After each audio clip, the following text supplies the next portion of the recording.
Seen in the church. Do you not know that your bodies are temples of the Holy Spirit, who is in you, whom you have received from Elohim? You are not your own, you were bought at a price. Therefore, honor Elohim with your bodies. Paul spends chapters 5 through 7 of 1 Corinthians mainly trying to eradicate a sin that had taken deep root in the church of Corinth, sexual immorality.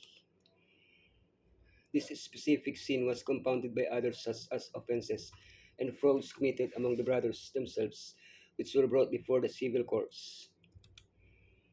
Using clear and direct language, Paul not only points out sin, but also proposes solutions to deal with it and to prevent falling into it again.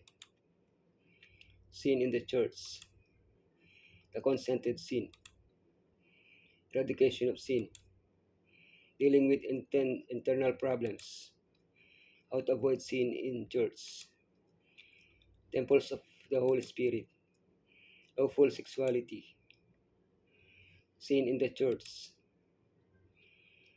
the consented sin, and you are proud, shouldn't you rather have gone into mourning and have put out of your fellowship the man who has been doing this?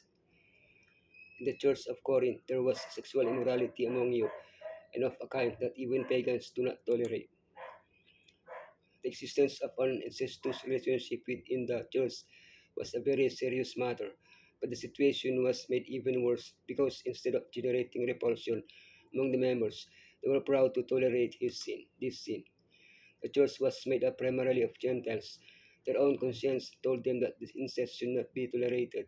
Moreover, their knowledge of the scriptures reinforced this idea. If they were clear that this relationship was sinful, why were they proud of it? Did the family involved have influence in the church? Did they boast of being a church tolerant of sinners? Eradication of sin. Elohim will judge those outside, expel the wicked person from among you. The incest case was already public knowledge, so urgent measures had to be taken to prevent damage to the church's reputation. What measures should be taken? To make a judgment that determines or does not determine the guilt of the person. Do not associate with the sinner, nor even eat with him, as long as he insists on being considered a member of the church, unwilling to abandon his sin. To expel the sinner and hand him over to Satan, since by cherishing this sin, he has voluntarily chosen to put himself under Satan's yoke. Church discipline, regardless of the gravity of the sin, must always have a redemptive purpose. The person's error must be made clear so that they may recognize it, repent, and be saved the day of the Lord Yeshua.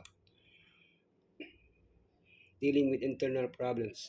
If any of you has a dispute with another, do you dare to take it before the ungodly for judgment instead of before the Lord's people?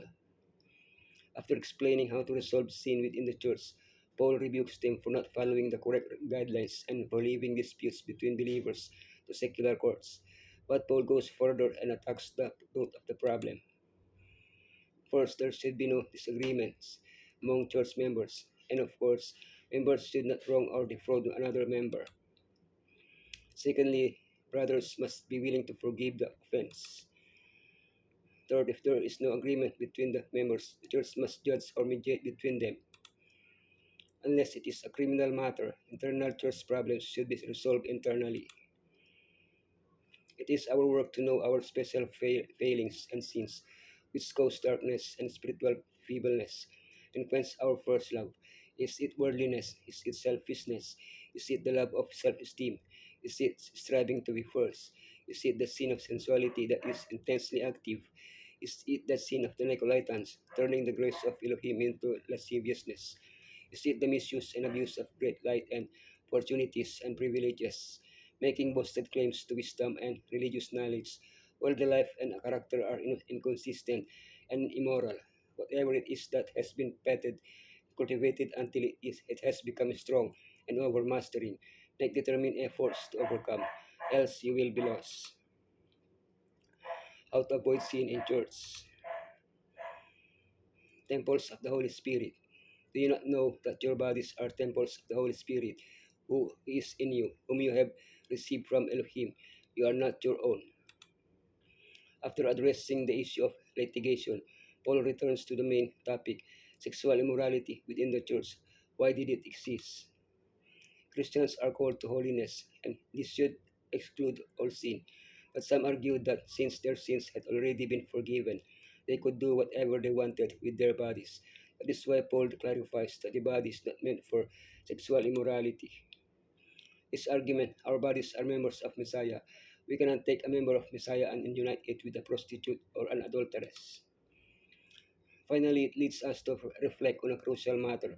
Our bodies are temples of the Holy Spirit and therefore are not our property but belong to Elohim. Elohim bought us with the precious blood of His Son, so we must glorify Elohim in both our body and our spirit. Lawful sexuality, but because of the wicked, widespread sexual immorality, its man should have his own wife and its woman her own husband. By answering some questions that had been raised by the church in Corinth, Paul helps us to understand how we can flee from sexual immorality. Basically, married people should enjoy lawful sexuality with their spouse. Single people should not have sexual relations with anyone. Spouses should not refuse to have sexual relations to avoid inciting the other to possible adultery. Single people with the gift of continence can take better advantage of opportunities to serve Elohim without limitations from family cares. Single people without the gift of continence should try to get married to avoid temptations. In labor for the erring, let every eye be directed to Messiah. Let them speak to the erring of the forgiving mercy of the Savior. Let them encourage the sinner to repent and believe in Him who can pardon. Let the repentance of the sinner be accepted by the church with grateful hearts. Let the repenting one be led out from the darkness of unbelief into the light of faith and righteousness. Let his trembling hand be placed in the loving hand of Yeshua. Such a remission is ratified in heaven.